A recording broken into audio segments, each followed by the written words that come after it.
Is it recording? Yeah. Okay. this feels really stupid. So Transfiguration started back in 2012 during an experiment that I've done with dancer Alejandra Baño. We tried this setup with body paint and powders on the skin, and something happened there. It worked. Something really interesting happened there. She couldn't recognize herself in the images, and I felt that this experience was unique to Alejandra. I didn't want to repeat it with anyone else. But a year later, I did another photo shoot with a dancer called Lauren, and I just didn't have ideas. And we just repeated that setup, and of course it worked again. But I didn't do anything with it until a year later. I did a photo shoot with circus artist called Jonathan Fortin from Montreal, and we were talking about the state of presence in performance. Jonathan is really into that stuff, and I'm really into that stuff, and that kind of inspired the whole photo shoot. And he went into some sort of trance. He didn't move so much, but something in his gaze completely changed, and it was really, really interesting. And at that moment I realized that I have to continue working on this and turning it into a project.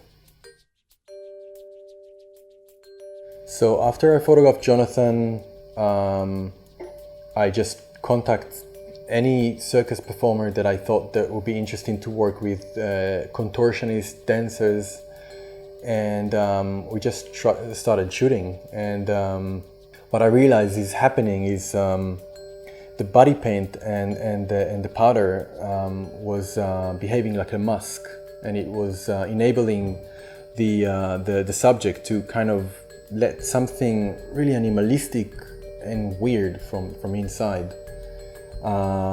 It also disguises the identity and creates, alongside this animalistic aspect, you can't really recognize what's going on. So some of the contortionists I work with, they create shapes that you don't even recognize if it's a human being, if it's an image, if it's a sculpture. And this whole process, working with circus performers and dancers, was really important to me.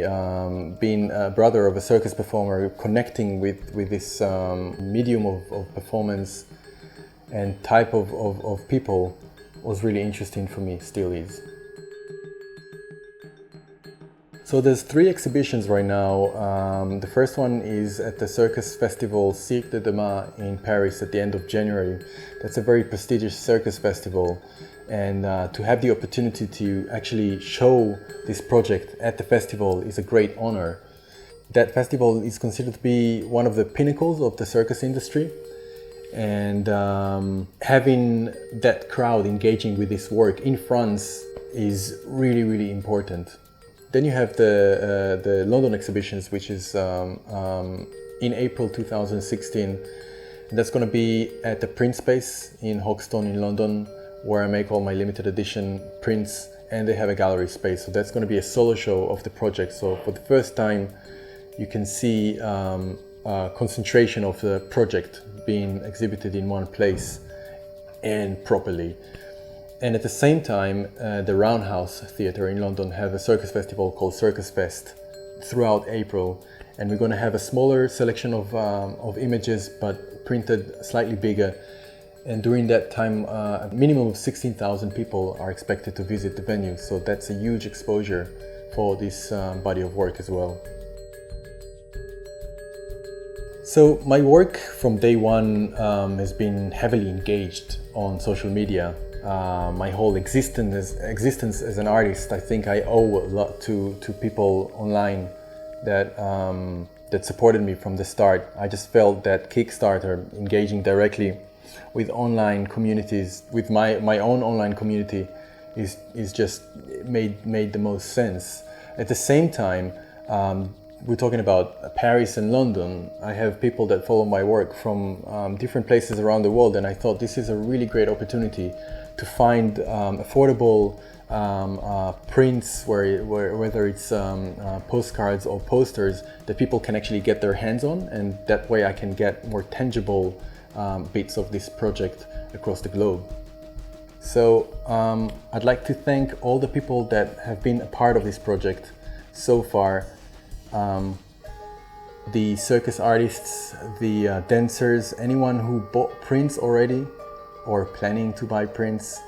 The plan is to go to Montreal in the summer and work with more circus performers and expand this body of work, and then hopefully in 2017 publish a book with this work.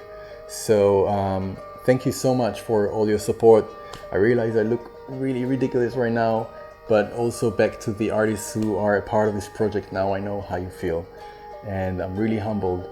And if you can, donate. If you can't, just share the project. And thank you for watching.